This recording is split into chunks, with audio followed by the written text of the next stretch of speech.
भगवान शिव द्वारा बताई गई कथा। दोपहर में पूजा का महत्व और उसका परिणाम। भगवान शिव के उपदेशों में अद्भुत गूढ़ता होती है। उन्होंने अपने भक्तों को जीवन के विभिन्न पहलुओं के बारे में ज्ञान दिया है, जिसमें पूजा का सही समय और विधि भी शामिल है।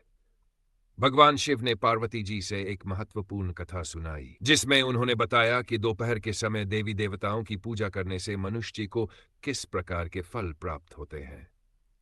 इस कथा का महत्व समझाने से पहले हमें यह जानना होगा कि दिन के विभिन्न समयों में पूजा के अलग अलग प्रभाव और परिणाम होते हैं। पूजा का समय और उसका महत्व। भारतीय शास्त्रों में पूजा के लिए 4 प्रमुख समय बताए गए हैं। ये समय ध्यान, साधना और ईश्वर की आराधना के लिए सबसे उत्तम माना जाता है। संध्या समय, सूर्यास्त से पहले। यह समय नकारात्मक ऊर्जा को समाप्त करने के लिए श्रेष्ठ है। 3 रात्रि समय, विशेष तंत्र साधनाओं और देवी शक्तियों की आराधना के लिए उपयुक्त। दोपहर का समय, इस समय को पूजा के लिए कम उपयुक्त माना गया है, लेकिन यह पूरी तरह निषेध नहीं है। भगवान शिव की कथा का प्रारंभ। एक बार कैलाश पर्वत पर माता पार्वती ने भगवान शिव से पूछा, हे महादेव, क्या दोपहर के समय देवी देवताओं की पूजा उचित है? यदि कोई मनुष्य इस समय पूजा करता है तो उसे क्या फल प्राप्त होते हैं?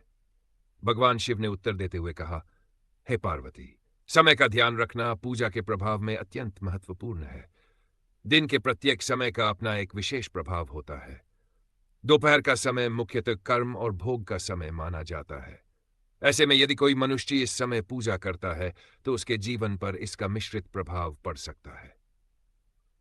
कथा, राजा वीरेश और उनकी पूजा। भगवान शिव ने एक प्राचीन कथा सुनाई। प्राचीन समय की बात है। वीरेश नाम का एक राजा था। वह अत्यंत धर्मपरायण और ईश्वर भक्त था।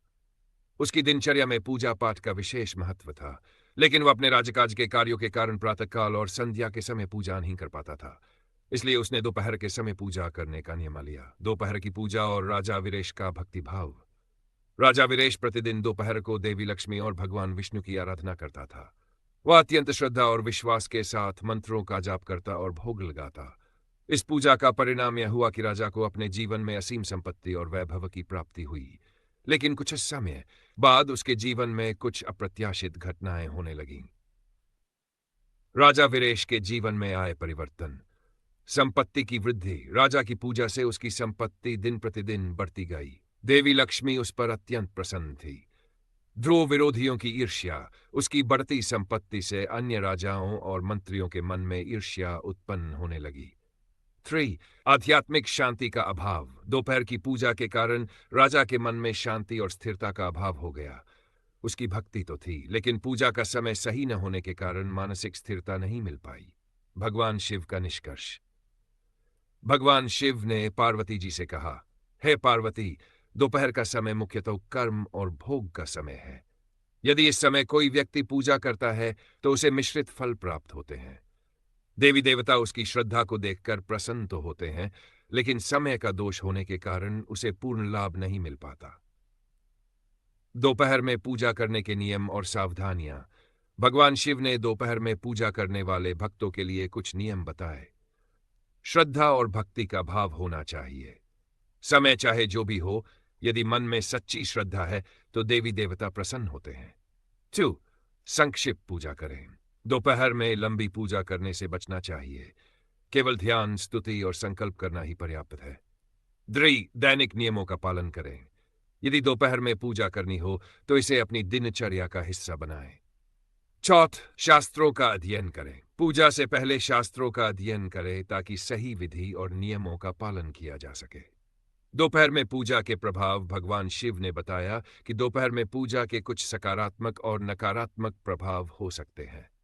सकारात्मक प्रभाव व भौतिक सुख समृद्धि में वृद्धि, कार्यों में सफलता, देवी लक्ष्मी की कृपा, मानसिक शांति का अभाव, आध्यात्मिक उन्नति में बाधा। 3 समय का दोष होने के कारण दीर्घकालिक फल की कमी। विशेष निर्देश। भगवान शिव ने कहा कि यदि कोई व्यक्ति प्रातःकाल या संध्या समय में पूजा करने में असमर्थ है तो दोपहर में पूजा कर सकता है, लेकिन उसे भगवान शिव, विष्णु और लक्ष्मी की आराधना विशेष विधि से करनी चाहिए। निष्कर्ष। भगवान शिव की कथा से यह स्पष्ट होता है कि पूजा का समय और विधि अत्यंत महत्वपूर्ण है। दोपहर में पूजा करना निषेध नहीं है, लेकिन इसके लिए विशेष सावधानियां और नियमों का पालन करना आवश्यक है। यदि श्रद्धा और भक्ति सच्ची है, तो समय का प्रभाव सीमित हो सकता है। जो व्यक्ति पूजा के नियमों का पालन करता है और समय का आदर करता है, उसे भौतिक और आध्यात्मिक दोनों लाभ प्राप्त होते हैं।